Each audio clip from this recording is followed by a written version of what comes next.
जो जगत तो ही नहीं रजिया, मुश्किल है कि ਉਹਦੇ अंदर प्रभु प्राप्ति की कोई चेष्टा पैदा होवे, उमंग पैदा होवे। ऐसा देखने विच आया या ते परमात्मा नूं ਉਹ ਮੰਨਦੇ ਨੇ जिन्हां ने अपनी वासना की पूर्ति करनी है, अपनी कामना की पूर्ति करनी है। दूजा धड़ा ਉਹ है जो अपनी कामना की पूर्ति लई, वासना की पूर्ति लई परमात्मा नूं इनकार करते हैं, क्योंकि परमात्मा बाधा खड़ी कर देगा। अंदर जो तृष्णा है, अंदर जो वासना है जिहदी पूर्ति करनी है, ईश्वर ते बाधा खड़ी कर देगा। तो इस तरह के मनुख ईश्वर तो इनकारी हो जाते हैं, क्योंकि उन्होंने अपनी वासना की पूर्ति करनी है। दो तरह के मनुख असी जगत दे वेखदे हां। कमजोर तबका अपनी वासना की पूर्ति लई ईश्वर नूं मनदा है, ताकतवर तबका अपनी वासना की पूर्ति लई ईश्वर नूं इनकार कर देंदा है, उस नूं बलाए ताक ते रख देंदा है। कमजोर तो मुराद जिहदे कोल धीआं पुत्रां दा कोई आसरा नहीं, धन संपदा दा कोई आसरा नहीं, पद प्रतिष्ठा दा कोई आसरा नहीं, ਉਹਦੇ ਲਈ ਹੁਣ आखिरी सहारा है ईश्वर। वासना बड़ी प्रबल है, तृष्णा बड़ी प्रबल है और उसकी पूर्ति करनी है। तो किस तरह होवे? तो कमजोर बंदा अपनी वासना की पूर्ति लई ईश्वर नूं साधन बनांदा है। ईश्वर साधक है वासना की पूर्ति लई। पर जो ताकतवर बंदा है, जिसने जबर करना है, लुटना है, दुराचार करना है, हुक्म चलाना है जबरन, तो ईश्वर ते उस लई बाधक है, वो फिर इनकारी होवेगा। तो ताकतवर ईश्वर नूं बाधा समझ के, बाधक समझ के इनकारी हो जाता है। कमजोर ईश्वर नूं साधक समझ के उसनूं मनदा है, और ये दोहां दा मनना झूठ है, क्योंकि दोहां दे अंदर जिहड़ी है प्रबल वासना ही है।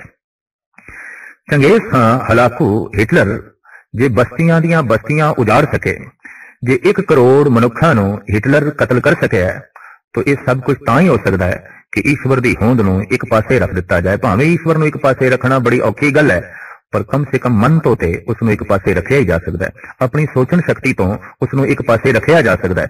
तो ताकतवर बंदे ने जद अपनी वासना की पूर्ति करनी हुंदी है, तो फिर वो ईश्वर नूं बाधा समझ के इनकार कर सकता है, तां ही वो खून खराबा कर सकता है। ईश्वर का मतलब दया, ईश्वर का मतलब संतोष, ईश्वर का मतलब हरेमी, ईश्वर का मतलब सदाचार, ईश्वर का मतलब है भाईचारा, और ईश्वर का मतलब है निर्वैर बिरतियां। ते जे ये सब कुछ है तो फिर हिटलर अपनी वासना की पूर्ति कर नहीं सकता। चंगेज खां ते हलाकू का अगे चलना बहुत औखा होगा। या इस तरह की फितरत के जो मनुख होए ने सारी दुनिया के कन, श्रावण इत्यादि, अगर वो ईश्वर की होंद नूं सामने रख देन तो मुश्किल है वो अपनी वासना की पूर्ति कर सकन, फिर औखी गल है। तो ताकतवर बंदा, चाहे ਉਹਦੇ कोल इलम की ताकत है, धन की ताकत है, शरीर की ताकत है, पद प्रतिष्ठा की ताकत है, किसी भी पक्ष की जो ताकत है, और उसने अपनी वासना की पूर्ति करनी है, तो ईश्वर ते एक दीवार है, दीवार गिरानी पड़ेगी, ईश्वर ते बाधा है। तो जैसे जैसे इलम जगत विच वधिया है, जैसे जैसी बैरूनी पदार्थ की ताकत मनुख दे कोल वधी है, वैसे वैसे मनुख ईश्वर नूं बाधा समझ के इनकारी होंदा गया है। और अज ऐलानिया तौर पर अद्धी दुनिया नास्तिक है। संसार के इतिहास में ऐसा पहली दफा होया है कि अद्धी मनुखता बिल्कुल नास्तिक होवे, जिहदे अंदर कोई आस्था नहीं, जिहदे अंदर परमात्मा का कोई यकीन नहीं, कोई भरोसा नहीं। कारण बाधा समझते हैं। अगर ईश्वर है तो फिर दया चाहिए, अगर ईश्वर है तो फिर इंसाफ चाहिए, ईश्वर है तो फिर भाईचारा, हलेमी, अगर ईश्वर है तो सारियां दी पैरां दी खाक बनना है, अगर ईश्वर है तो सारियां नूं गलवखड़ी नाल लाना है। फिर 1 करोड़ बंदियां नूं कौन कतल करेगा? फिर बस्तियां दी बस्तियां कौन जलावेगा? फिर बंब कौन सुटेगा? फिर कब्रिस्तान कौन बनावेगा? बस्तियां नूं फिर कौन उजाड़ेगा? ये तां ही हो सकता है कि ईश्वर नूं इनकार किया जाए। तो करीबन करीबन जिन्हां ने ईश्वर नूं इनकार किया है, लाजमी है वो किसी न किसी पक्ष तो ताकतवर सन, चाहे धन के पक्ष तो, चाहे प्रतिष्ठा के पक्ष तो, चाहे ज्ञान ते इलम के पक्ष तो जरूर होने ने। और ताकतवर नूं ईश्वर ऐसा दिखाई देता है कि ये मेरी वासना की पूर्ति नहीं होने देगा, ये ते दीवार है, ये ते बाधक है, इनू एक पासे रखो। कमजोर है बेचारा, निमाना है, निताना है, जात करके नीवा है, पात करके नीवा है, धन करके हीना है, पद प्रतिष्ठा ही कोई नहीं, रंग रूप करके हीना है। ऐसा मनुख है, उन्हें अपनी वासना की पूर्ति करनी है, जगत विच उसनूं कोई सहारा नहीं दिखाई देता, तो फिर सहारा है कौन? ईश्वर। पर ईश्वर सहारा केड़ी गल दा? वासना की पूर्ति करनी है। तो कमजोर लई ईश्वर वासना की पूर्ति करने का एक साधन है। और ताकतवर ਲਈ अपनी वासना की पूर्ति करने ਲਈ परमात्मा बाधक है, एक इनकारी है, एक मनदा है, पर दोहां दा मूल आधार वासना है। साहिब श्री गुरु नानक देव जी महाराज अज दे इस पावन पवित्र पौड़ी फरमान पे कर रहे हैं कि धर्म की बुनियाद खड़ी है संतोष ते, वासना ते नहीं। चाहे वह वासना ताकतवर दी होगी तो वह ईश्वर में एक पासे रख देगा, और अगर कमजोर दी होगा तो फिर वो अपनी वासना नाल ही जुड़िया रहेगा, ईश्वर नाल नहीं जुड़ सकेगा, परमात्मा नाल नहीं जुड़ सकेगा। तो सतगुरु देव जी महाराज का फरमान, मुंदा संतोख, असी मुंदरा पहन रखिया ने केड़ियां संतोष दियां, जो कुछ है जैसा है सब ठीक संतोख। अपनी प्रालब्ध ते भरोसा है, अपने भाग ते ही भरोसा है, और संतोषी मनुख ते हर हालत विच प्रसन्न रह सकता है।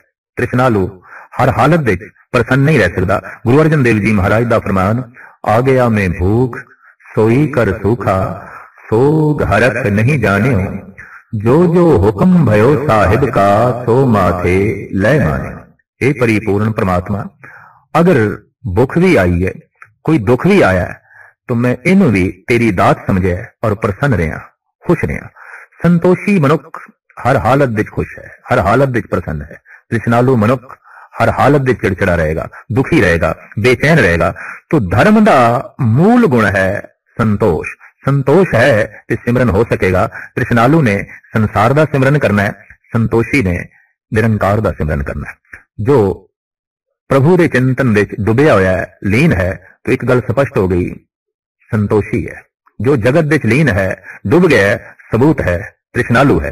तो महाराज कहते हैं, मैं अपने दोहां कंदरां नूं, कन्ना नूं, स्वर्ण शक्ति नूं मुंदरा पहनाइया ने संतोष दिया। मुंदा संतोख सरम पत झोली। पत शब्द ऐसा है जिहदे व्याकरण अनुसार कई अर्थ ने।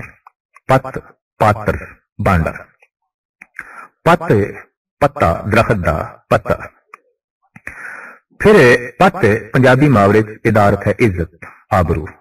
पत इज्जत, आबरू। इत्थे जो पत शब्द आया है, जिहदे तत्ते तले औंकड़ है, एक वचन है, मतलब पात्र, भांडा। तो महाराज कहते हैं, असी संतोष दियां मुंदरा पहनियां ने, पर पत्थर साडे हथ विच किहड़ा है, भांडा किहड़ा है। जोगी घर घर विच भिक्षा मंगदा है, उहदे हथ विच खप्पर हुंदा है, ते खप्पर दे विच मिली हुई भिक्षा नूं ਉਹ झोली विच पा लैंदा है। साहिब कहंदे ने, शर्म पत, मेरे कोल भांडा है मेहनत दा। शर्म मेहनत, मेरी किरत नाल, मेरी मेहनत नाल जो कुछ मैनू प्राप्त हो जाए, बस यही मेरा भांडा है, उसे की मैं खुश हाँ, उसे की मैं प्रसन्न हाँ। और मेरी झोली की है मेहनत, मेरा भांडा की है मेहनत। मेहनत करके जो मेरी झोली च पै गया, मेहनत करके जो कुछ मैनू प्राप्त हो गया, मैं इसे की प्रसन्न हाँ, मैं इसे की खुश हाँ। मैनू दर दर मंगण दी लोड़ नहीं। साहिब श्री गुरु नानक देव जी महाराज का फरमान है कि मांगत मान ना पाया। मंगदिया मान प्रतिष्ठा मनुख दी नाश होंदी है, अणख मनुख दी जो है थले चली जाती है। पंडित गुलाब सिंह जी महाराज का कहना, तब लग गुण और गर्वता, जब लग कहे न दे कहे तो खे सब, गुण गौरव पिठ दे। इस वास्ते गुरु नानक देव जी महाराज कहते हैं, मैं भिक्षु नहीं, मैं दर दर मंगण की क्रिया यकीन नहीं रखता। मेरे हथ विच मेहनत की झोली है, मेहनत का भांडा है, और इस मेहनत के भांडे विच जो कुछ पै जाए उसे ते ही मैं संतुष्ट हाँ। ध्यान की करें विभूत। जोगी लोग अपने पिंडे ते राख मल लेंदे ने, स्वाह मल लेंदे ने, कहंदे ने इस नाल खलड़ी सख्त हो जाती है, और सर्दी ते गर्मी का यह राख बहुत वड्डे पद्धर ते बचाव कर दी है, ते पिंडे विच जूआं भी नहीं पैण देंदी। होर भी कई तरह के रोगों तो भी यह राख बचाउंदी है। महाराज कहते ने, मैं ध्यान की विभूत लाई है। ध्यान की करें विभूत, असी विभूति कीती है केड़ी? ध्यान दी।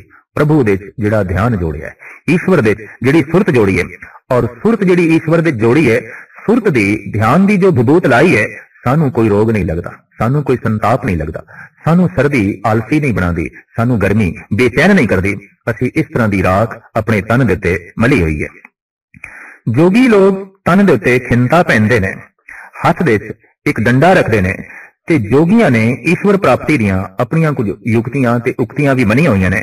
उस प्रथा है साहिब श्री गुरु नानक देव जी महाराज दे ए वाक, खिंता काल कुआरी काया जुगत डंडा परती। असी खिंता पहनी है काल दी, मौत दी, मौत का चिंतन है, मौत की चिंता पैनी है, मौत हर वक्त याद है।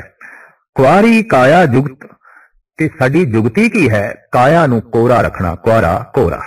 पंजाबी च कोरा लफ्ज है, हिंदी विच संस्कृत विच कुआरा लफ्ज है, मतलब साफ सुथरा पवित्र बेदाग। महाराज फरमान करते ने काया नू कोरा रखना, बेदाग रखना, पवित्र रखना, ये साडी जोग दी जुगती है।